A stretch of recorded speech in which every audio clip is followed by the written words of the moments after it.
हरे कृष्णा। तो आज बहुत ही पावन तिथि है, श्रील माधवेंद्रपुरी का तिरुभाव दिवस है। उस उपलक्ष्य में हम उनका जो विशेष चरित्र लीला वर्णन है चैतन्य चरितामृत से श्रवण करने का प्रयास करेंगे।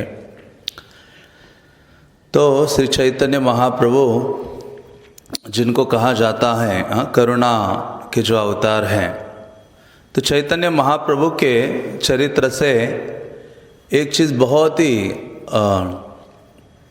प्रकट होती है, वो ये है कि चैतन्य महाप्रभु अपने से बढ़कर अपने भक्तों को स्थान प्रदान करते हैं। जैसे चैतन्य महाप्रभु ने कहा, पृथ्वी ते आछे जित नगर आदि ग्राम, सर्वत्र प्रचार होए बे मोर नाम। पृथ्वी के नगर नगर और गांव गांव में मेरे नाम संकीर्तन का प्रचार होगा। तो पर्सनली चैतन्य महाप्रभु ने तो किया नहीं, लेकिन चैतन्य महाप्रभु ने क्या कहा, मोर सेनापति भक्त, एक मेरा सेनापति भक्त आएगा और वो दूर दूर के देशों में जाकर इस कृष्ण भावना का प्रचार करेगा। तो प्रभुपाद कहा करते थे कि चैतन्य महाप्रभु सक्षम थे पूरे विश्व में कृष्ण भक्ति प्रदान करने के लिए, लेकिन उन्होंने ये कार्य मेरे लिए छोड़ दिया था। तो इस प्रकार से चैतन्य महाप्रभु बल्कि विशेष रूप से नाम का प्रचार करने के लिए आए थे, लेकिन उन्होंने नाम के आचार्य हरिदास ठाकुर को बनाया और अपने चरित्र से सदा ही उनके जो भक्तगण हैं उनकी प्रशंसा की है। हरिदास ठाकुर की हम देखते हैं, जब हरिदास ठाकुर ने शरीर छोड़ा तो चैतन्य महाप्रभु से रहा नहीं गया। कृष्णदास कविराज लिखते हैं कि चैतन्य महाप्रभु हरिदास ठाकुर की प्रशंसा करने लगे। उनके 5 मुख हो गए थे जब वो प्रशंसा कर रहे थे हरिदास ठाकुर की। तो मतलब महाप्रभु को भक्तों का गुणगान करना सर्वाधिक पसंद होता है या अच्छा लगता है। रामानंद राय के बारे में कहते हैं कि मैं सन्यासी होकर काष्ठ की स्त्री का पुतली भी देखता हूँ तो मेरा मन विचलित हो जाता है, लेकिन रामानंद राय का ऐसा नहीं है। इसके अलावा चैतन्य महाप्रभु विशेष रूप से पर्सनली श्रील माधवेंद्रपुरी का अपना मुख भर भर के प्रशंसा करते हैं। तो कहने का तात्पर्य क्या है, भगवत भक्ति में हम उन्नति कर रहे हैं, इसका अर्थ ये भी है कि दूसरे भक्तों के प्रति हमारे हृदय में प्रशंसा का जो भाव है वो वृद्धिंगत हो रहा है या प्रशंसा की भावना बढ़ रही है। तो चैतन्य महाप्रभु ने संन्यास लिया कटवा में जाकर केशव भारती से, और संन्यास लेने के उपरांत चैतन्य महाप्रभु शांतिपुर आते हैं। शांतिपुर आकर नवद्वीप वासियों को मिलते हैं, सची माता से मिलते हैं और अपनी माता की आज्ञा से, बल्कि महाप्रभु चाहते थे वृंदावन जाना संन्यास के बाद, लेकिन सची माता कहती है कि आप जगन्नाथपुरी में निवास करो। जगन्नाथपुरी और नवद्वीप ये एक ही घर के 2 कमरे हैं। कभी कभी आप गंगा का दर्शन करने उस बहाने यहाँ आया करो, या फिर जो नवद्वीप के भक्त वहाँ जाएंगे तो आपके बारे में मुझे बीच बीच में पता चलता रहेगा। तो चैतन्य महाप्रभु शांतिपुर से अपनी यात्रा प्रारंभ करते हैं जगन्नाथपुरी के लिए, और जगन्नाथपुरी या उड़ीसा में प्रवेश करने के बाद जो सर्वप्रथम स्थान आता है चैतन्य महाप्रभु के लिए, वो था रेमुना। तो कृष्णदास कविराज कहते हैं कि चैतन्य महाप्रभु रेमुना नामक स्थान में गए, और रेमुना नामक स्थान में जाकर चैतन्य महाप्रभु ने क्या किया, वहाँ भगवान गोपीनाथ का दर्शन किया। इसलिए कृष्णदास कविराज कहते हैं कि गोपीनाथ जो परम मोहन है, सब जीवों को अपनी ओर आकर्षित करने का सामर्थ्य रखते हैं, ऐसे गोपीनाथ का दर्शन किया और उनके सामने नाचे गाए और दंडवत जैसे किया महाप्रभु ने। तो गोपीनाथ के मुकुट में जो पुष्प मुकुट था उनके सर में भगवान के, वो चैतन्य महाप्रभु के सर पर मस्तक पर गिर जाता है। चैतन्य महाप्रभु आनंदित होते हैं और फिर आपने सारे भक्तों को, सारे क्या, महाप्रभु के साथ तो 4 ही भक्त थे, 4 भक्तों को बिठाते हैं, नित्यानंद आदि को, और फिर उनको कहते हैं कि मैंने अपने आध्यात्मिक गुरु के मुख से श्रीपाद माधवेंद्र पुरी का वर्णन सुना था। तो माधवेंद्र पुरी का वर्णन करना शुरू करते हैं। इसलिए चैतन्य भागवत में वर्णन आता है, भक्ताख्यान सुनिले कृष्ण ते भक्ति है। भक्ताख्यान, भक्त का आख्यान सुनने मात्र से हमारे हृदय में किसके प्रति भक्ति की भावना जागृत हो जाती है? भगवान के प्रति, कृष्ण के प्रति। इसलिए श्रीमद् भागवतम में कई स्थानों में ये वर्णन आता है, और भागवत वास्तव में भरा पड़ा है भक्तों के चरित्र से। और ऐसा भक्तों का चरित्र सुनना हर एक भक्त के लिए परम आवश्यक है, जिसके द्वारा एक तो भगवत सेवा में जो उसकी दृढ़ता है वो और प्रगाढ़ होती है, और भगवत सेवा करने के लिए उसके हृदय में उत्साह और सदैव जो प्रेरणा का भाव है वो जागृत होता है। तो ऐसे माधवेंद्र पुरी का आख्यान स्वयं महाप्रभु अपने मुख से करते हैं। बल्कि माधवेंद्र पुरी का जो चरित्र है चैतन्य चरितामृत में विस्तृत रूप से है, वो एक उनकी विशेष लीला, और चैतन्य भागवत में एक थोड़ा सा अंश हमें प्राप्त होता है। चैतन्य भागवत में वर्णन आता है माधवेंद्र पुरी के गुणों के बारे में। वृंदावन दास ठाकुर लिखते हैं, माधवेंद्र पुरी प्रेममय कलेवर, प्रेममय जत सब संगे अनुचर। ते उस संबंध में आता है जब नित्यानंद प्रभु दक्षिण भारत की यात्रा कर रहे थे। नित्यानंद प्रभु अपने घर से एक चक्रा से निकल जाते हैं और लगभग 20 साल के लिए भ्रमण करते पूरे भारत का। और ऐसा भ्रमण करते करते चैतन्य नित्यानंद प्रभु जब दक्षिण भारत में मदुराई के आसपास पहुंचते हैं तो वहां उनकी मुलाकात माधवेंद्र पुरी से होती है। चैतन्य महाप्रभु कभी माधवेंद्र पुरी से मिले नहीं, लेकिन नित्यानंद प्रभु ऐसे थे जो उनको गुरु बुद्धि, गुरु के समान मानते थे। कुछ आचार्यगण कहते हैं कि नित्यानंद प्रभु ने माधवेंद्र पुरी से दीक्षा ग्रहण की थी। तो ऐसे माधवेंद्र पुरी के बारे में वो लिखते हैं, माधवेंद्र पुरी प्रेममय कलेवर। जैसे नरोत्तम दास ठाकुर के लिए भी ये शब्द आते हैं, प्रेममय तनु। नरोत्तम दास ठाकुर का देह प्रेम से परिपूर्ण था, उसी प्रकार से माधवेंद्र पुरी का जो शरीर है प्रेम से पूर्ण रूपेण भरा हुआ था। इसलिए कृष्णदास कविराज लिखते हैं, कृष्ण रस बिनुआर नाहिक आहार, माधवेंद्र पुरी देह कृष्ण रविहार। कि हमारा आहार तो जैसे हमारे जीवन में हम देखते हैं हमें तो बहुत कुछ खाना पड़ता है, लेकिन वो कहते हैं कि माधवेंद्र पुरी का आहार क्या था? कृष्ण रसपान। कृष्ण के प्रति जो उनकी प्रेम की भावना है उसके कारण उनकी तृष्णा बढ़ती नहीं थी। अब सोचो, रघुनाथ दास गोस्वामी एक छाछ का प्याला, एक द्रोणा छाछ पीकर पूरा दिन रहते थे।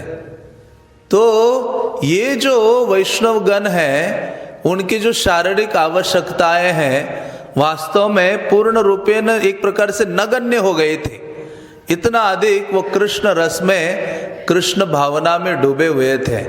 और ऐसे माधवेंद्र पुरी की महिमा को वृंदावन दास ठाकुर कहते कि आप जानना चाहते हो उनके हृदय में कितना प्रेम है, उसकी कोई तुलना नहीं है, कोई सीमा नहीं है। कहते हैं ये जो अद्वैत आचार्य है उन्होंने उनसे जाकर दीक्षा ग्रहण की है, जो भगवद अवतार है। अद्वैत आचार्य जिनके शिष्य हैं, जार शिष्य प्रभु आचार्य वर गोसाई की कही बारत तार प्रेमेर बढ़ाई। जिनका शिष्य अद्वैत आचार्य है उनके प्रेम के बारे में क्या बोलूं, कितना प्रेम उनके हृदय में होगा जिसकी कोई तुलना नहीं है, उसकी कोई सीमा नहीं है। तो ऐसे माधवेंद्र पुरी जिनका गुणगान चैतन्य महाप्रभु सदैव करते थे। आदि लीला के शुरुआत में ही आता है, चैतन्य महाप्रभु कहते हैं, जय श्री माधवपुरी कृष्ण प्रेमपुर। पुर शब्द का अर्थ है भंडार, कि ये माधवेंद्रपुरी वास्तव में हमारे गौड़िया संप्रदाय को, जो मध्वा आचार्य के जो अनुयायी हैं उनसे अलग करते हैं। हाँ, लक्ष्मी तीर्थ से माधवेंद्रपुरी ने दीक्षा प्राप्त की थी और उसके उपरांत वास्तव में कृष्ण के प्रति जो विरह, हाँ, रागानुगा प्रेम की भावना है, सर्वप्रथम किसी ने प्रकट की थी तो ये माधवेंद्रपुरी थे। इसलिए कहते हैं भक्ति कल्प तरुर तेहो प्रथम अंकुर, कि ये जो प्रेमा भक्ति का कल्प तरु है, जिसका पहला अंकुर ये माधवेंद्रपुरी है। अभी कोई पूछे कि आध्यात्मिक जीवन में माधवेंद्रपुरी कौन है, कोई गोपी हो सकते हैं, लेकिन आध्यात्मिक जीवन में ये एक ट्री है, कल्प वृक्ष है माधवेंद्रपुरी, जहां से ये जो प्रेमा भक्ति की धारा है हमारे संप्रदाय में वास्तव में शुरू होती है। इसलिए वृंदावन दास ठाकुर उनके एक अद्भुत गुण के बारे में लिखते हैं, माधवेंद्र कथा आती अद्भुत कथन, मेघ देखी ले मात्र है अचेतन। कि क्या बोलूं मैं माधवेंद्रपुरी के बारे में। वृंदावन दास ठाकुर कहते, अरे ये माधवेंद्रपुरी इतने अद्भुत है, उनकी कथा, उनका चरित्र, उनका आचरण, उनका भगवान के प्रति प्रेम की भावना, कि मेघ देख लिए। हाँ, आकाश में जब वो मेघों को देखते थे जो जल से भरे हैं, उनको देखने मात्र से मूर्छित हो जाते थे। उद्दीपन, वो देखने मात्र से उनको भगवान श्याम सुंदर कृष्ण का स्मरण वो उठता था, जैसे मुकुंद को हुआ था। मुकुंद सरकार, जब मुकुंद सरकार ये राजा नवाब के वैद्य थे, रघुनंदन ठाकुर के जो पिता हैं, तो वो जो राजा के ये वैद्य थे, डॉक्टर थे, राजा ने बुलाया था उनको अपना उपचार आदि करने के लिए। तो उसी समय एक सेवक मोर पंख लेकर आता है और उस राजा को ऐसे मोर पंख करने वाला था, उस मोर पंख को देखने मात्र से मुकुंद सरकार मूर्छित होकर गिर पड़ते हैं। और जैसे गिर पड़ते हैं, राजा उठ जाता है अपने सिंहासन से मुकुंद सरकार को उठाने के लिए। मुकुंद, क्योंकि उन्होंने वो जो मोर पंख को देखा, कृष्ण की भावना में इतने लीन हो गए कि मूर्छित होके गिर पड़े। तो राजा कहते, उठो उठो, क्या हो गया, तुम तो मेरा उपचार करने के लिए आए थे। उन्होंने ये नहीं कहा, देखो हाँ, मोर पंख देखने से मैं गिरता हूं। हाँ, हमारी स्थिति उल्टी है। हम इस संसार में भक्ति में आने के बाद भी पूरा जीवन, भक्तिमय जीवन, अपने कुछ स्किल आदि से दूसरों को प्रभावित करने में बिताते हैं। हाँ, एक बार एक पुजारी पंखा कर रहा था, अल्टर में मोर पंख कर रहा था। वो मोर पंख तो भगवान को कर रहा था, लेकिन सारा ध्यान कहाँ था, पीछे था। कितना स्टाइल से वो पंखा झल रहा था, और झलते झलते वो पंखा ही छूट गया उसके हाथ से। हाँ, जाके डिटीज के ऊपर गिरा। हाँ, तो यहाँ इस संसार में भी, यह संसार में क्या, भक्ति में आने के बाद भी कई ऐसे क्रियाकलाप होते हैं छोटे छोटे, जिसके द्वारा हम एक दूसरे को इम्प्रेस करना चाहते हैं। अपने इंस्ट्रूमेंट बजाने का स्किल है, गायन है, प्रवचन देने की शैली है, विद्वता है, हाँ, कई प्रकार से। तो यहाँ मुकुंद सरकार ने नहीं बोला कि देखो पंखा को देखने मात्र से मैं मूर्छित हो गया। नहीं, वो कहते मुझे मिर्गी की बीमारी है। हाँ, उत्तम हैया आपना के माने अधम। भक्त का क्या भावना है, भक्तिनोद ठाकुर कहते कि वो उत्तम है, लेकिन सदैव इसी चेतना में बना रहता है कि मैं क्या हो, सबसे छोटा हूं, हाँ, अधम हूं। तो ऐसे माधवेंद्रपुरी जो इतने महान भक्त है, जिनकी तुलना साक्षात कृष्ण श्री चैतन्य महाप्रभु अपने मुखारविंद से कर रहे हैं, तब सोचो उनका स्थान कितना बड़ा है। जिनको नित्यानंद प्रभु ने देखा पहली बार, हाँ, दक्षिण भारत में, तो नित्यानंद प्रभु कहते हैं मैंने सारे भारत का भ्रमण किया, कन्याकुमारी से लेकर बद्रीनाथ तक गया, लेकिन आप जैसा महान भक्त नहीं देखा। तो आपको देखने मात्र से लग रहा है कि आपका जो प्रेममय तनु है, आपका जो शरीर है, कृष्ण प्रेम से भरा हुआ है। इसलिए नित्यानंद प्रभु कहते हैं माधवेंद्र पुरी को आलिंगन करते हुए कि मेरी जो तीर्थ यात्रा है इतने सालों की, आज वो सफल हो गई। क्यों? नयने देखिनु माधवेंद्र चरण, ये प्रेम देखिया धन्य हैल जीवन। नित्यानंद प्रभु कहते हैं मैंने अपने आंखों से माधवेंद्र आप जैसे महान भक्त का दर्शन किया है, जिसके कारण मेरा जो जीवन है वो धन्य हो गया है। तो ऐसे श्रीपद माधवेंद्र पुरी है जिनका वर्णन श्री चैतन्य महाप्रभु स्वयं अपने मुखारविंद से करते हैं। महाप्रभु पहुंचे लगभग दोपहर के आसपास और वहां गोपीनाथ का दर्शन किया। गोपीनाथ का दर्शन करके चैतन्य महाप्रभु वहां बैठ जाते हैं। बल्कि महाप्रभु अपने संगियों को कहते नहीं, आज रात्रि को यहीं रुकेंगे। तो कोई पूछ सकता है आपको आगे जगन्नाथपुरी जाना है, दर्शन करके निकल जाओ। तो कृष्णदास कविराज लिखते हैं महाप्रसाद क्षीर लोभे प्रभु तथा ही रहिला। हाँ, महाप्रभु को किस चीज का लोभ हो गया था? खीर खाने का लोभ, अमृत के लिए खिल। देखो भगवान श्री चैतन्य को भी लोभ होता है। हाँ, तो वो भी प्रसाद के लिए रुक जाते हैं। नित्यानंद आदि को कहते हैं नहीं नहीं, आज हम यहाँ ही रहेंगे और फिर मैं आप लोगों को एक कथा सुनाऊंगा। पूर्वे ईश्वर पुरी, हाँ तारे कहे याचे कथा। पहले ईश्वरपुरी ने इस स्थान की विशेष कथा का वर्णन किया था, उसका मैं वर्णन करूंगा। चैतन्य महाप्रभु हाँ बोलने के लिए तत्पर हो जाते हैं और हम सुनते हैं हमेशा। हाँ, इस लीला को बारंबार सुनते हैं। और वास्तव में माधवेंद्र पुरी का जो ये दिव्य लीला है वो हजारों हजारों शिक्षाओं से भरा पड़ा है।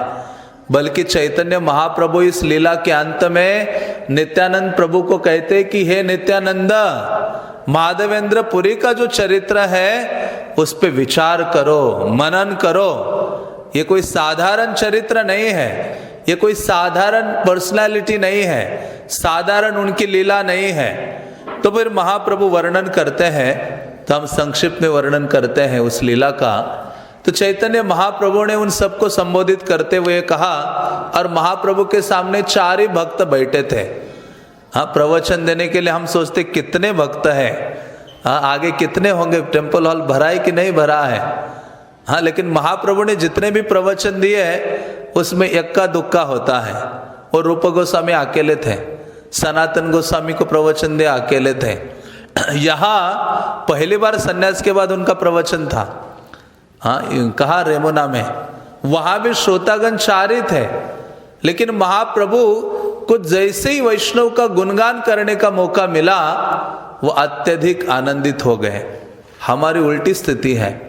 हाँ, हम हमेशा कितने ही कोई भक्त गुणों का खान हो, हम हमेशा कुछ ना कुछ इधर उधर घुस के क्या देखते हैं, क्या इसमें कमी है, क्या इसकी दोष है, उसको निकाल के ले आते हैं और उसको बड़ा करके चर्चा करते हैं या जगत के सामने स्थापित करने का प्रयास करते। लेकिन भगवान का ऐसा नहीं है।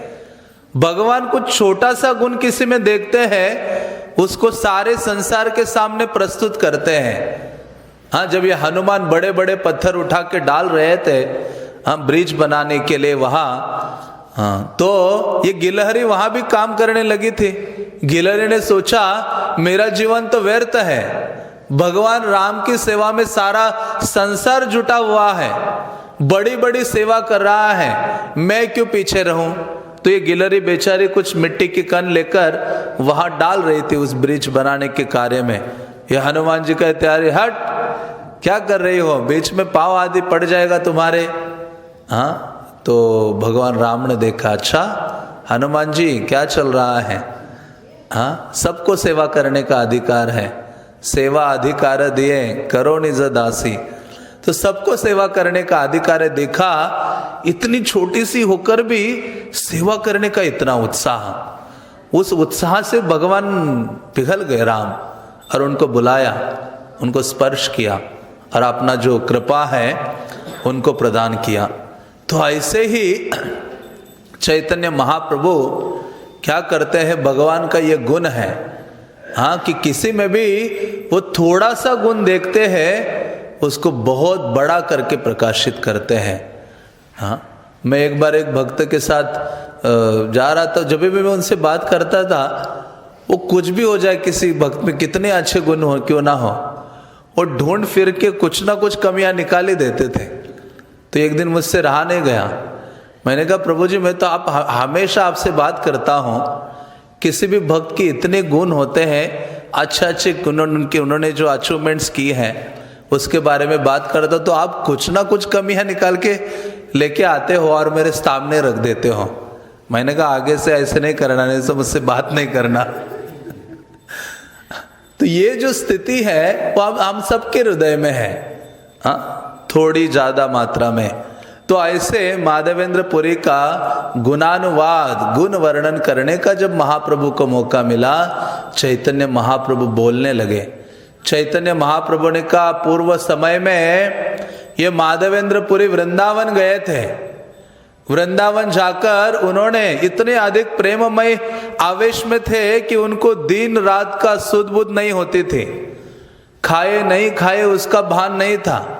ऐसे ब्रज में पहुंचने के बाद उनके प्रेम युकार अधिक बढ़ने लगे और उसी प्रेम आवेश में उन्होंने गोवर्धन की परिक्रमा की, और गोवर्धन की परिक्रमा करते करते शैल परिक्रमा हैल पुरन, हाँ, जब परिक्रमा हो गई तो वो गोविंद कुंड में आकर बैठ जाते हैं।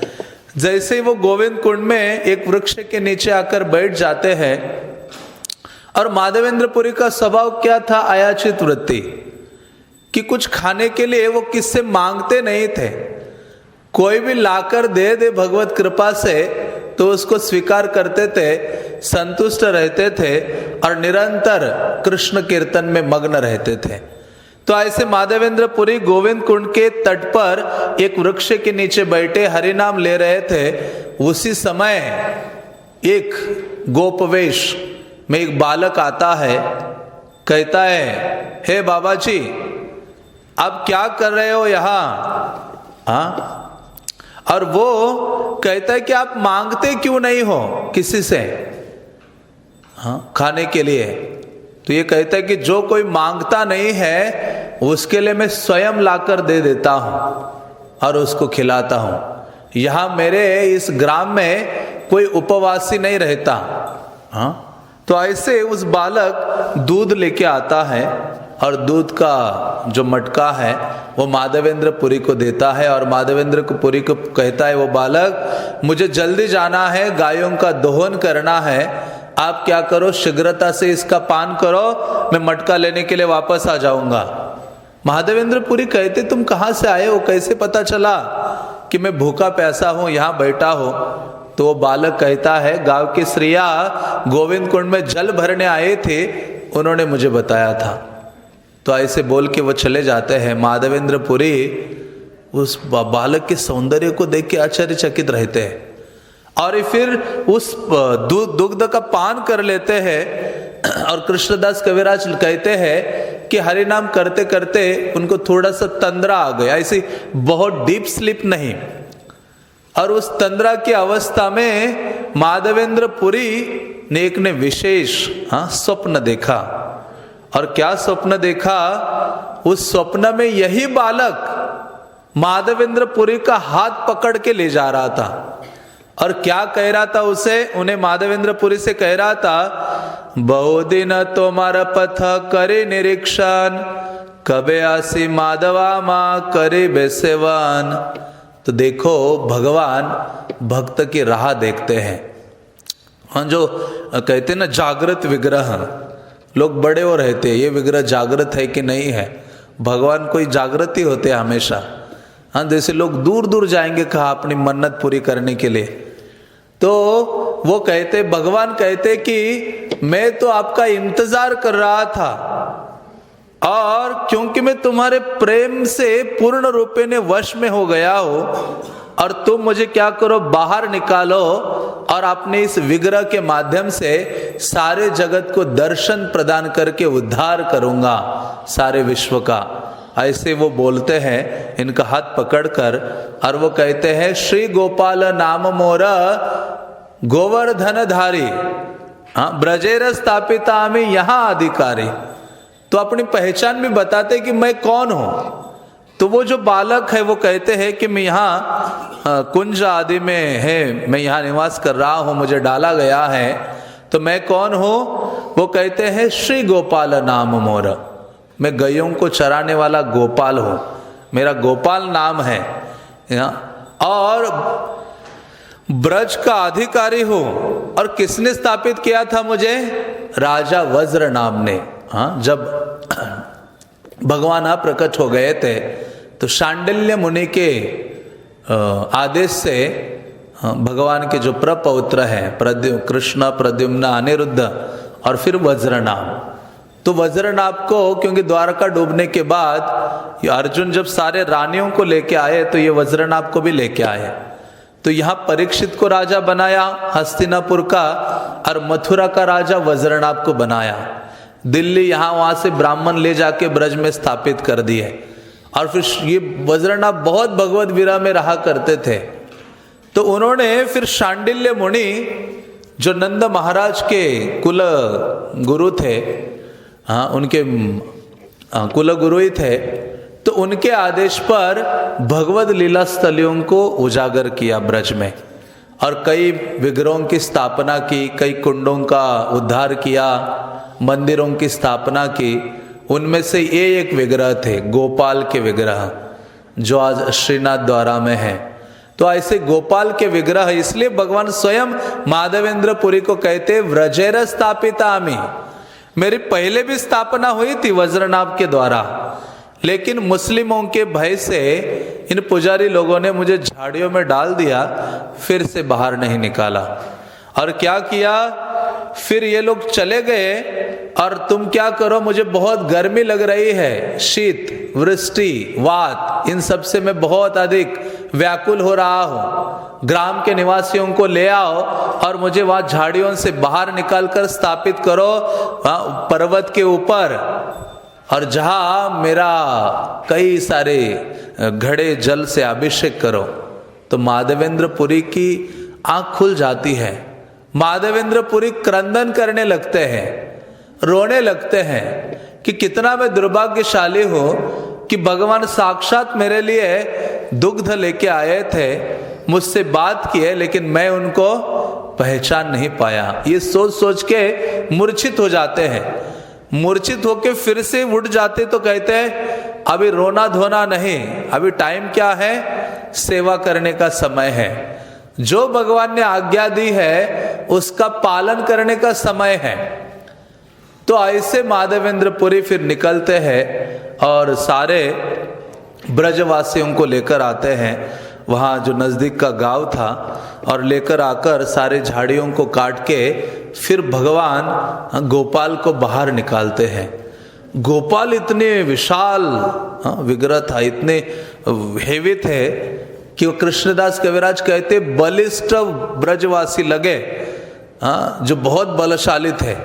उन्होंने उठा के गोपाल को लेकर गोवर्धन के ऊपर चले, और गोवर्धन के ऊपर तो कोई मंदिर नहीं था, कहाँ रखे तो दो पत्थर, एक नीचे पत्थर रखा और एक पीछे ऐसा एक पत्थर खड़ा कर दिया, जिनके साथ गोपाल को स्थापित कर दिया। फिर पहले 9 घड़ों से स्नान कराया ब्राह्मणों के द्वारा, फिर गोविंद कुंड से 900 घड़े जल लाया गया, जिसके द्वारा गोपाल का महाअभिषेक, उसके बाद जो अभिषेक की प्रोसेस है, तैल आदि, दुग्ध है, दही है, शहद आदि से बहुत विशाल अभिषेक हुआ। और जिसके बाद वर्णन आता है माधवेंद्र पुरी ने उनको नाना प्रकार के व्यंजन अर्पित किए, उनके लिए पुष्पहार वगैरह पहनाए, और फिर सबको प्रसाद वितरित किया। तब पूरे ब्रज में पता चला कि गोपाल का प्राकट्य हो गया है। गोपाल का जैसे ये पता चला प्राकट्य हुआ है, तो ब्रजवासी तो गोपाल के लिए, उनके लिए हृदय में स्वाभाविक प्रेम है। इसलिए कृष्णदास कविराज लिखते हैं ब्रजवासी लोके कृष्णे सहज प्रीति। ब्रजवासियों को कोई ट्रेनिंग या साधना की आवश्यकता नहीं है, उनके तो घर के ही लाला है। ब्रज में जाओ तो कहते वो हमारे घर के ही हैं। हाँ, वो हमेशा भगवत भावना में डूबे रहते हैं। इसलिए कृष्णदास कविराज कहते ब्रजवासी लोके कृष्ण सहज प्रीति, गोपालेर सहज प्रीति ब्रजवासी प्रति। ये दोनों का प्रेम स्वाभाविक है।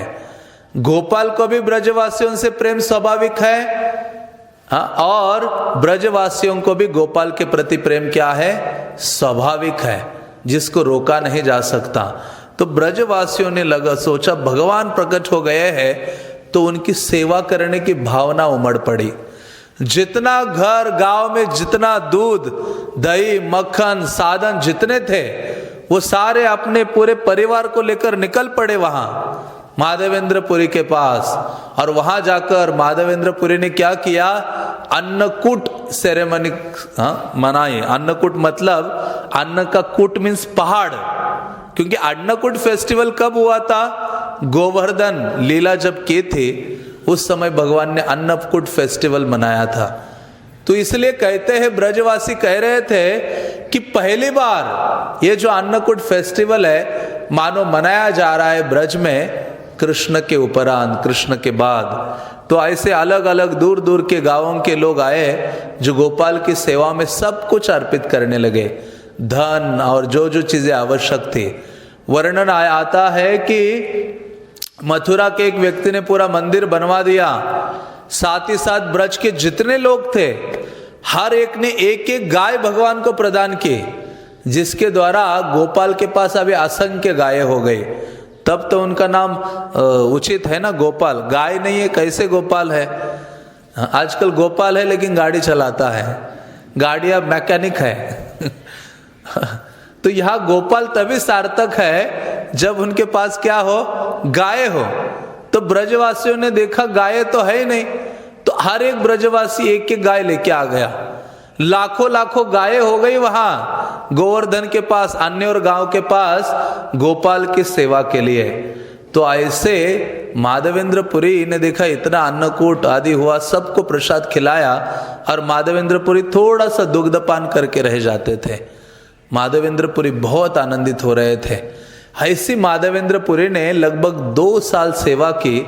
फिर बंगाल से 2 सन्यासी आए, उनको अपने पास रखा, उनको सेवा में नियुक्त किया। जैसे ही उनको सेवा में नियुक्त किया, गोपाल का कुछ और उनके लिए योजना थी। गोपाल की क्या योजना थी उनके लिए? गोपाल कहते हैं, गोपाल उनको कहते हैं, गोपाल कहे पुरी अमार ताप नाही जाय, मलयज चंदन लेप तबे से जुड़ाए। फिर गोपाल बोलने लगे। ये दूसरी बार है। ये चैतन्य महाप्रभु ने इस लीला के अंत में सारा काउंटिंग करके रखा है, कितनी बार भगवान उनसे बात किए, कितनी बार सपने में आए, उनके लिए क्या क्या किया। वो नित्यानंद प्रभु को कहा इस प्रकार से लीला विचार किया करो। तो ऐसे गोपाल कहते माधवपुरी, हाँ तुमने इतना जल आदि से मेरा अभिषेक किया है, लेकिन फिर भी मेरे शरीर में जो ताप अग्नि है वो कम नहीं हो रही है। इसलिए तुम क्या करो, मलयज चंदन लेप, हाँ मलय देश जाकर वहां से चंदन लेप लेके आ जाना और मुझे लगाना, चंदन लाके लेप लगाना। बल्कि अगली प्यार में भगवान कहते हैं तुम पुरी जाना, नीलाचल जाना, दूसरी और जगह नहीं। वो स्पेसिफिकली बोला है नीलाचल हाइते, नीलाचल जाकर वहां से चंदन लेके आना मेरे लिए। तो माधवेंद्रपुरी इस भगवत सेवा को जैसे इस आज्ञा उन्हें प्राप्त हुई, माधवेंद्रपुरी वहां से निकल पड़ते हैं। माधवेंद्रपुरी ने सोचा नहीं कि चलो भगवान ने मुझे कहा है तो शिष्य गणों को लगाता हूँ, मंदिर तो बनवा दिया, अभी रह जाता हूँ यहाँ। हाँ, प्रभुपाद के साथ ऐसे है। प्रभुपाद इतने उनके लिए, उनके विशाल विशाल मंदिर थे, हर मंदिर में उनके लिए इतनी सुविधाएं थी, इतनी सेवा करने वाले भक्त थे, लेकिन प्रभुपाद एक जगह कभी रुके नहीं। उन्होंने कहा ये जो भगवत सेवा है, हाँ ये जो मुझे अपॉर्चुनिटी मिली है भगवान की सेवा करने के लिए, हाँ उसके लिए मुझे रुकना नहीं है। हाँ उस प्रकार से ये प्रचार कार्य करते करते मुझे देह का त्याग करना है, जैसे कोई सैनिक लड़ते लड़ते उसका गला कट जाए, लेकिन हाथ हिलाते हिलाते 10-12 को मार ही देता है। प्रभुपाद कहते ऐसे ही मुझे सोल्जर होना है। प्रचार करते करते क्या करना है? देह त्याग करना है।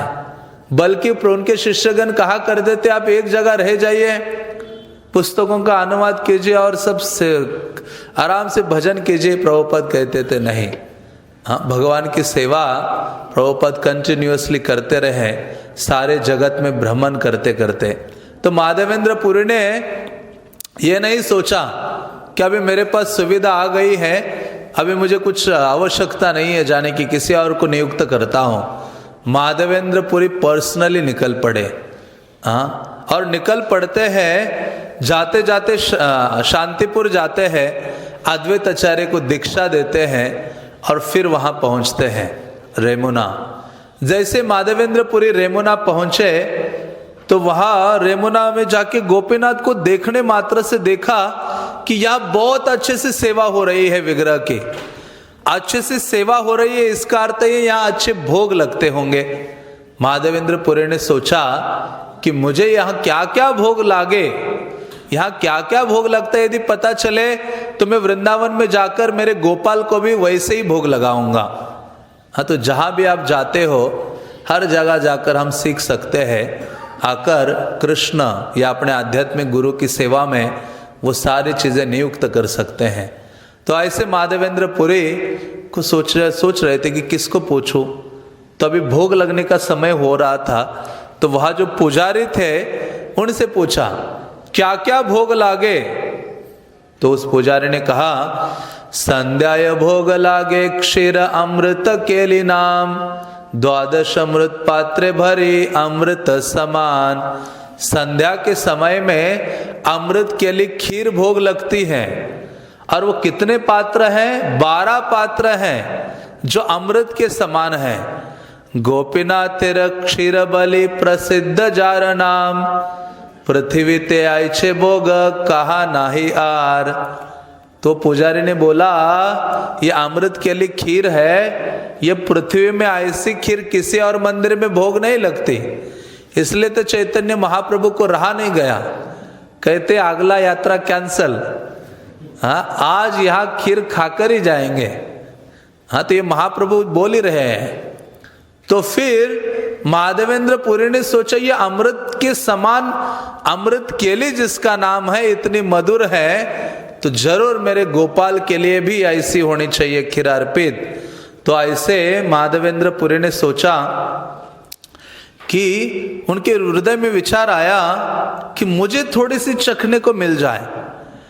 तो उसी समय पुजारी ले जाकर भोग लगी रहा था, तो उसी समय ये भावना चखने की उनके मन में आई, तो वो अपनी स्वयं की निंदा करने लगे, भर्त्सना करने लगे, कितना तुच्छ हूं मैं कि भगवान को अभी भोग ही लग रहा है, उसी समय मेरे अंदर खाने की भावना इच्छा जागृत हुई है।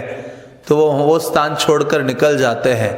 हाँ, तो आयाचित वृत्ति है उनकी, किसी से वो मांगते नहीं हैं, लेकिन भगवान को उनकी चिंता है। हाँ, उनकी जो आवश्यकता है भगवान पूर्ति करने के लिए तत्पर हो जाते हैं। हाँ, तो जो गोपीनाथ को भोग लगा, सब कुछ होने के बाद शयन आरती होकर पुजारी सो भी गया, लेकिन गोपीनाथ को नींद नहीं आ रही थी और दूसरे माधवेंद्र पुरी को नींद नहीं आ रही थी। हमें क्लास में नींद आती है। तो वहाँ जब भगवान सो नहीं रहे थे, भगवान ने वो जो सो रहा था पुजारी उसको उठाया, उठा पुजारी, अजय पुजारी उठो उठो। पुजारी उठता है, कहता है कि मेरे कपड़े के पर्दे के पीछे मैंने एक मिट्टी का पात्र खीर है वो छुपा के रखा है, वो ले लो और जाओ। माधवेंद्र पुरी नामक एक व्यक्ति है, भक्त है मेरा, जो बाजार में बैठा एक वृक्ष के नीचे हरि नाम कर रहा है, उसको जाकर दे दो। ये पुजारी उठता है, उठ के जाता है, स्नान करके आल्टर में घुसता है, देखता है सही में उसने सोचा मैंने काउंट करके तो निकाले थे 12 के 12 पात्र, लेकिन ये कैसे हो गया, ये कैसे रह गया।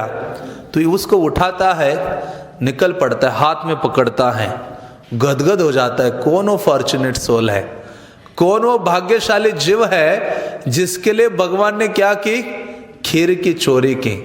हाँ, तो ऐसे उस खीर को पकड़कर ये निकल पड़ता है और चलते चलते वो चिल्लाने लगता है। वो पुजारी कहता है, क्षीरय लह जार नाम माधवपुरी, तोमा लागी गोपीनाथ क्षीर कैल छोरी। तो कहते हैं, ये माधवेंद्रपुरी, ये ले लो खीर, तुम्हारे लिए भगवान गोपीनाथ ने इसको चुराया है। क्षीरलया सुखे तुम्हें करह बक्षणे, तोमा सम भाग्यवान नाही त्रिभुवने। वो कहते, अरे माधवेंद्रपुरी, इस खीर को ले लो और खीर को लेकर इसको खा लो, क्योंकि तुम्हारे समान भाग्यवान व्यक्ति इस त्रिभुवन में नहीं है। महाप्रभु ने भाग्यवान शब्द चैतन्य चरितामृत में कई बार बोला है, कई भक्तों के लिए इस्तेमाल किया है। एक तो ये माधवेंद्रपुरी के लिए कई बार किया है, दूसरा वो प्रद्युम्न मिश्र के लिए भी किया। चैतन्य महाप्रभु जगन्नाथपुरी में निवास करते थे, तो उनके पास एक भक्त आए, प्रद्युम्न मिश्र, ब्राह्मण थे। वो कहते कि हे प्रभु, मुझे ना कृष्ण कथा सुनने का बड़ा मन कर रहा है। हमारा भी मन करता है ना, विंटर सीजन आता है तो गाजर का हलवा याद आता है। हाँ, सुनने का तो मन कभी करता नहीं है, लेकिन या वो प्रद्युम्न मिश्र कहते हैं कि मेरा मन कर रहा है कृष्ण कथा सुनने का। हे प्रभु श्री चैतन्य देव, आप मुझे कृष्ण कथा सुनाइए। महाप्रभु कहते हैं, कृष्ण कथा आम्ही नहीं जानी। चैतन्य महाप्रभु ने कहा, मैं कृष्ण कथा को नहीं जानता, लेकिन मैं एक व्यक्ति को जानता हूं जो कृष्ण कथा जानता है। और वो कौन है? रामानंद राय। रामानंद राय के पास जाओ। पहले तो इसने जैसे बोला ना प्रद्युम्न मिश्र ने कि कृष्ण कथा सुनना है, मुझे मन कर रहा है, तो कहते कृष्ण कथा जिसकी सुनने का मन करता है वो बहुत भाग्यवान है। प्रद्युम्न मिश्र गर्वित हो गए, हाँ मुझे भाग्यवान कह रहे हैं। तो वास्तव में महाप्रभु कहते हैं, जिसका भी मन कृष्ण की ओर आकर्षित हो रहा है या हो चुका है, वो वास्तव में इस संसार में भाग्यवान है। तो ऐसे ये भाग्यवान थे माधवेंद्रपुरी, जिनके लिए ये ब्राह्मण, ये जो पुजारी हैं, पात्र लेके बाहर पड़ा और पात्र लेकर माधवेंद्रपुरी को देखा, सामने देखा, उनके शरीर में प्रेम के सारे अष्ट सात्विक विकार प्रकट हो रहे थे, जिनको देखने मात्र से ये पुजारी विस्मित हो जाता है और ये अनुमान करता है कि वास्तव में हाँ तुम्हारे प्रेम के कारण गोपीनाथ वश में हो गए हैं। और वो कहते कि इस खीर को ले लो और आप क्या करो, इसको खा लो। तो माधवेंद्रपुरी उस खीर के पात्र को लेते हैं, बैठ जाते हैं, पूरा खीर को खाते हैं। खाके उस मिट्टी के पात्र को फेंकते नहीं, उसके टुकड़े टुकड़े करके अपने उत्तरिया में बांधते हैं, ऊपरी वस्त्र में, और थोड़ा थोड़ा उसका टुकड़ा करके क्या करते थे, रोज खाते रहते थे। अभी उस रात को जब इन्होंने खाया, वो खीर पिए माधवेंद्रपुरी, तो सोचा अरे सुबह हो जाएगी, तब तक कि पुजारी सारे जगत पूरे रेमोना में न्यूज़ फैला देगा, ये माधवेंद्रपुरी के लिए खीर का डब्बा चोरी किया है, पात्र चोरी किया है, मेरा इतना प्रतिष्ठा फैलेगा, लोग आके मुझे प्रणाम करेंगे, दंडवत करेंगे, सेवा करेंगे, आदर देंगे, सम्मान देंगे। माधवेंद्रपुरी कहते ये उचित नहीं है। हाँ, भक्ति सिद्धांत सरस्वती कहते शुक्र विष्टा, हाँ प्रतिष्ठा ये सुअर के विष्टा के समान है। सुअर विष्टा खा के विष्टा त्यागता है, सोचो कितनी उसकी विष्टा गंदी होगी। हाँ, विष्टा खा के विष्टा को त्याग करना, उसी प्रकार से ये जो प्रतिष्ठा है वो भी विष्टा के समान है। माधवेंद्रपुरी कहते नहीं रहना मुझे यहाँ, माधवेंद्रपुरी चुपके से निकलते हैं। लेकिन जो भक्ति से प्राप्त होने वाली आदर सम्मान या प्रतिष्ठा है वो आपके साथ चलती है, आप जहां भी जाओ। हाँ, आप बल्कि भगवान तो आप पहुंचने से पहले आपकी जो प्रतिष्ठा है आगे पहुंचा देते हैं। माधवेंद्रपुरी वहां पहुंचने से पहले ये जो प्रतिष्ठा है पहुंच गई। जगन्नाथपुरी में। और वह माधवेंद्रपुरी पहुंचते ही जगन्नाथपुरी के सारे भक्तगण उनके स्वागत करने में तत्पर हो गए। जगन्नाथ का दर्शन किया, प्रेम से विवल हो गए और भक्तों को कहा कि वृंदावन में गोपाल का प्राकट्य हुआ है, जिनके लिए मैं पुरी आया हूं कि ये लेने के लिए, चंदन लेने के लिए। तो सारे भक्तों ने उनको चंदन, कर्पूर, एक विप्र, एक सेवक और एक लेटर दे दिया, थोड़ा धन राशि दिया कि रास्ते में इनको कोई बाधा नहीं आनी चाहिए। ऐसे करके जो माधवेंद्रपुरी की ये सारी चीज़ें प्रदान करते हैं और फिर माधवेंद्रपुरी वहाँ से निकलते हैं। माधवेंद्रपुरी निकलते निकलते पुनः इस स्थान में आते हैं, रेमुना में आते हैं। अभी रेमुना में पहचान हो गई थी, सारे पुजारी पहले पहचान गए थे। आते ही उनको सारे खीर के पात्र उनके लिए, हाँ, तो सारे सेवा करने में तत्पर हो गए। फिर अभी सो गए तो फिर से एक बार स्वप्न आया। स्वप्न आया तो भगवान उनको कहते हैं, गोपाल आसिया कहे सुना है माधव, कर्पूर चंदन आमे पाइलाम सब। तो वहां के जो गोपाल थे ये दूरध्वनि है, हाँ, अभी तो बोलना पड़ता है ना फोन आदि से। भगवान ने सीधा वृंदावन से यहाँ उनके स्वप्न में आकर बोला कि हे गोपाल, ये जो कर्पूर और चंदन तुम लेके आ रहे हो ना, वो मुझे प्राप्त हो गया है वहां। गोपीनाथ अमर से एक ही अंग है, यहाँ के चंदन दिले हबे मोर तापक्षय। कि गोपाल का, ये मेरा और गोपीनाथ का एक ही शरीर है। तुम गोपीनाथ को चंदन का लेप लगाओगे, वो लेप मुझे प्राप्त हो रहा है, जिसके द्वारा मेरे शरीर का जो ताप है वो क्षय हो रहा है, कम हो रहा है। हाँ, तो तुम क्या करो, अभी गोपीनाथ को ही चंदन लगाओ। तो माधवेंद्रपुरी सुबह उठते हैं, उनके साथ 2 सेवक थे। वहां के लोकल पुजारी को कहते 2 सेवक और मंगाओ, उनका किराया मैं दे दूंगा धन। उन चारों को लगाते चंदन घिसने के लिए। माधवेंद्रपुरी तब तक वहां निवास करते हैं जब तक उन्होंने लाया हुआ सारा चंदन खत्म नहीं हो जाता। और फिर चातुर्मास्य शुरू होता है, पुनः माधवेंद्रपुरी जाते हैं जगन्नाथपुरी और वहां निवास करते। चातुर्मास्य के उपरांत माधवेंद्रपुरी वापस आके अंतिम समय तक वहीं रहते हैं, रेमुना में रहते हैं। माधवेंद्रपुरी पुनः वृंदावन नहीं आते। तो ऐसा ये जो गुण लीला वर्णन है चैतन्य महाप्रभु ने अपने स्वयं के मुखारविंद से किया था। तो ये लीला वर्णन करने के पश्चात चैतन्य महाप्रभु ने नित्यानंद प्रभु को कहा, प्रभु कहे नित्यानंद करह विचार, पुरी सम भाग्यवान जगते आही नाही आर।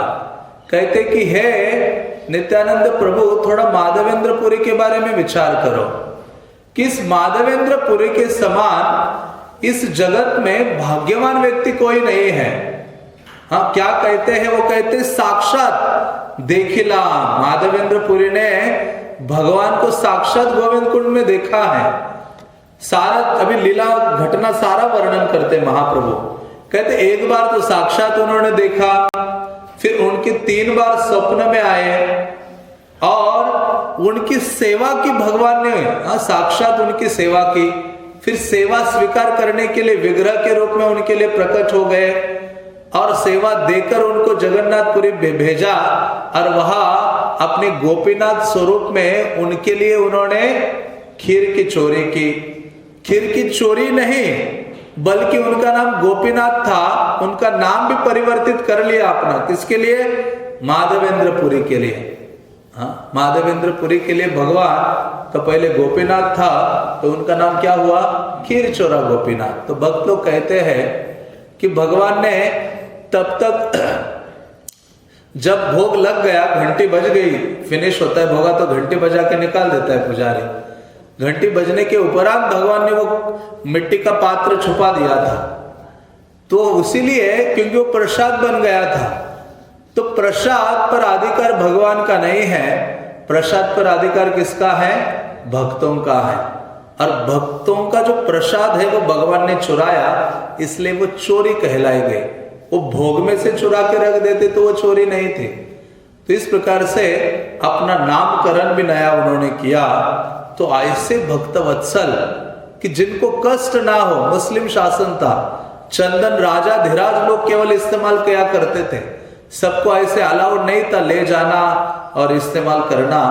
तो ऐसे जो चंदन है इतने दूर लाने में बहुत कष्ट है, इसलिए भगवान ने कहा नहीं, चलो वहां उड़ीसा तक ही सीमित रहो और वहीं क्या करो तुम, उसको लगाओ, गोपीनाथ को लगाओ। तो चैतन्य महाप्रभु ने कहा ये सारा भक्त वत्सलता का गुण है भगवान का, और ऐसी प्रेममयी जो सेवा का आदान प्रदान की भावना माधवेंद्र पुरी के साथ भगवान की है। इसलिए ऐसे माधवेंद्र पुरी बहुत विशेष भक्त है जिनके एक गुण को चैतन्य महाप्रभु फाइनली कहते हैं। वो कहते हैं प्रगाढ़ प्रेमेर यही स्वभाव आचार, निज दुख विघ्नादिर ना करे विचार। तो वास्तव में किसी के हृदय में भगवान के लिए कितनी प्रेम की भावना है वो तब पता चलती है जब ये देखे कि कोई भक्त भगवान की सेवा के लिए कितना बड़ा रिस्क उठाता है। निज दुख विघ्नादिर ना करे विचार, अपने जीवन में दुख विघ्न आदि का विचार नहीं करता है। वो किसकी सेवा के लिए? भगवान की सेवा के लिए, उनको आनंद प्रदान करने के लिए। प्रभुपाद भी इतने महान आचार्य कैसे हैं? क्योंकि उन्होंने भगवान के और अपने आध्यात्मिक गुरु की सेवा के लिए सारे विघ्न दुख आदि को उठाया है, अपना जीवन दांव में लगाया। एक प्रकार से 70 साल की आयु में अकेले 40 रुपए के साथ जलदूत जहाज कर बैठकर चले गए। तो ये रिस्क नहीं है तो क्या है? इतना बड़ा जो दुख और विघ्न है प्रभुपाद ने स्वीकार किया, तो उससे ये उनके हृदय में भगवान के लिए और गुरु के लिए कितनी बड़ी प्रेम की भावना है वो प्रकट होती है। तो चैतन्य महाप्रभु कहते हैं कि ये विशेषता है माधवेंद्र पुरी की, कि उन्होंने भगवान की सेवा के लिए सब प्रकार का ये विघ्न दुख आदि है उसका विचार नहीं किया, भगवान की सेवा करने का प्रयास किया। तो ऐसे चैतन्य महाप्रभु नित्यानंद प्रभु को संबोधित करते हुए कहते हैं कि हे नित्यानंदा, कभी भी किसी को भक्त और भगवान के बीच जो प्रेम का प्रगाढ़ संबंध है वो जानने का प्रयास नहीं करना चाहिए। मतलब प्रयास किया जा सकता है लेकिन कोई व्यक्ति समझ नहीं सकता। साधारण व्यक्ति, महाप्रभु कहते वहां कि साधारण व्यक्ति ऐसे आदान प्रदान को कभी भी समझ नहीं सकता। फिर चैतन्य महाप्रभु कहते हैं कि माधवेंद्र पुरी ने फाइनली अपना शरीर यही रेमुना में त्याग देते हैं। कैसे त्यागते हैं? कहते हैं कि राधा रानी का जो भाव है उस भावना को माधवेंद्र पुरी ने अंगीकार किया, और सर्वप्रथम ये आचार्य है माधवेंद्र पुरी जिन्होंने राधा रानी के भाव को धारण करके वो विरह की भावना को प्रकट करते हुए अपने देह का त्याग किया है। चैतन्य महाप्रभु कहते हैं कि जिस प्रकार से चंद्रमा सारे जगत को प्रकाशित करता है आलोक से, अपने प्रकाश से सारे जगत को प्रकाशित करता है, और जैसे चंदन, मलय का जो चंदन है जितना घिसोगे तो उसकी सुगंध और बढ़ती है, वैसे है एक श्लोक है। जैसे मणियों में या रत्नों में कौस्तुभ है, उसी प्रकार से सारे जगत के श्लोकों में एक श्लोक सर्वश्रेष्ठ है जो श्रीमती राधा रानी उच्चारण किया करते थे। उनकी कृपा से माधवेंद्र पुरी के जिह्वा पर वो श्लोक स्फुरित हुआ है, और वो श्लोक उच्चारण चैतन्य महाप्रभु करते हैं। तो चैतन्य महाप्रभु कहते हैं उस श्लोक को, आई दीन दयाद्र नाथ है मथुरा नाथ कदावलोक्य से, हृदयम तदलोक कातरम दैत ब्राह्म्यति किम करो में हम। कि ये राधा रानी का विरह का भाव है। जब भगवान कृष्ण ब्रज धाम को त्याग कर मथुरा चले जाते हैं तो राधा रानी का हृदय मानो फट रहा है कृष्ण के विरह से। वो कहती कि हे दीन दयाद्र नाथ, मथुरा नाथ कदावलोक्य से, हे मथुरा के नाथ कृष्ण, कब मैं आपका अवलोकन करूंगी, कब आपको देख पाऊंगी। आपके विरह में मेरा जो हृदय है फट रहा है। तो इस प्रकार से वो जो भावना है व्यक्त की थी माधवेंद्र पुरी ने भी भगवान के प्रति। तो चैतन्य महाप्रभु ये श्लोक को बोलते बोलते आए दिन करते करते ऐसे कूदने लगे और लोटपोट होकर धूल में गिर पड़े, मूर्छित हो गए। फिर इन भक्तों ने क्या किया, चैतन्य महाप्रभु को जगाया। कैसे जगाया? हरे कृष्णा कृष्णा कृष्णा हरे हरे, राम राम हरे हरे। तो चैतन्य महाप्रभु जग गए। तो जितने गोपीनाथ के पुजारी थे वो देखकर आश्चर्यचकित हो गए, मानो चैतन्य महाप्रभु ने भगवत प्रेम का द्वार इनके सामने खोल दिया हो। तो सारे जो पुजारी थे वो दौड़ के 12 के 12 खीर के पात्र लाके सामने रखते हैं। क्योंकि ऐसा उन्होंने प्रवचन भी दे दिया और इतना प्रेममय भाव भी प्रकट कर दिया। तो ये सारे पुजारी 12, क्योंकि 12 लगते हैं रात्रि में बड़े बड़े। अभी हम सब जाते थे इन छोटे छोटे में, हमें वो बांटते हैं। तो ऐसे 12 पात्र जब महाप्रभु के सामने रखे तो महाप्रभु ने कहा यह अत्यार हो जाएगा, आवश्यकता से ज्यादा नहीं। हम 5 लोग हैं तो कितने पात्र होने चाहिए हमारे लिए? 5, 7 एक्स्ट्रा है। पुजारियों को हाथ जोड़े महाप्रभु ने, उन पुजारियों को कहा इन 7 को अपने साथ ले जाइए और हमारे लिए 5 छोड़ दीजिए। तो चैतन्य महाप्रभु उस बड़े बड़े खीर के 5 पात्र अपने पास रखते हैं, उनका आस्वादन करते हैं और चैतन्य महाप्रभु उस रात्रि में वहां ही निवास करते हैं। तो कृष्णदास कविराज बहुत आनंदित होकर ये पहला चैतन्य चरितामृत का भक्त गाथा है वास्तव में, जिसका वर्णन बहुत विस्तृत रूप से करते हैं। इसके इस अध्याय के अंत में वो लिखते हैं, श्रद्धा युक्त हैया यह सुने जय जान, श्री कृष्ण चरण से पाय प्रेम धन। तो वो कहते हैं श्रद्धा के साथ, ये श्रद्धा बड़ी महत्वपूर्ण चीज है। हम सोचते कितनी बार महादेवेंद्र को सुनेंगे। हमेशा तो एक चंदन यात्रा आती है, उसके बाद उनका आविर्भाव तिरो, कई बार व्यक्ति ये हो जाता है। लेकिन बारंबार सुनना चाहिए, बारंबार इस भगवत लीला पर विचार करना चाहिए, मनन करना चाहिए। तो ऐसे इस आख्यान को जो सुनेगा, कृष्णदास कविराज कहते हैं श्रद्धा के साथ श्री कृष्ण चरण से ही पाए प्रेमदान। भगवान कृष्ण के चरण कमलों में जो प्रेममय सेवा की भावना है वो व्यक्ति प्राप्त कर सकता है। तो ये माधवेंद्र पुरी का तिरुभाव है आज। तो माधवेंद्र पुरी ने आज के दिन ही रेमुना में अपने देह का त्याग किया था। रेमुना क्या है वो स्थान? रेमुना नाम इसलिए पड़ा क्योंकि वो रमणीक है, बहुत रमणीय है।